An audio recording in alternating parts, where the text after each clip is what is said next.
سلامونه ستړي مشئ. د امریکا ولسمشر په افغانستان کې له خپلو سرتیرو سره ټلیفوني خبرې کړې دي. هغه ویلي چې دې ټلیفوني خبرو کې د خپلو سرتیرو د ماموریت ستاینه کړې ده. امریکایي سناتور لینډسي ګراهام وایي طالبان د امریکا د تیریستلو په لټه کې دي او دغه ډله پر خپلو کړو ژمنو عمل نه کوي.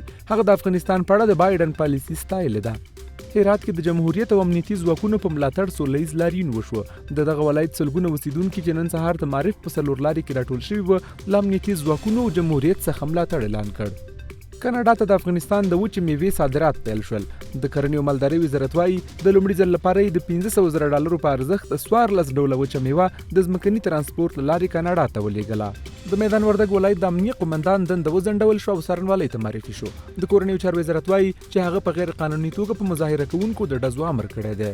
او هند کې د اوبو د 2 بندونو د ماتېدو له امله 15 کسان مړه او تر 200 زیات لادرکه شوي دي. د هند پوځ د لادرکه شوو کسانو د ژغورلو هڅه کوي.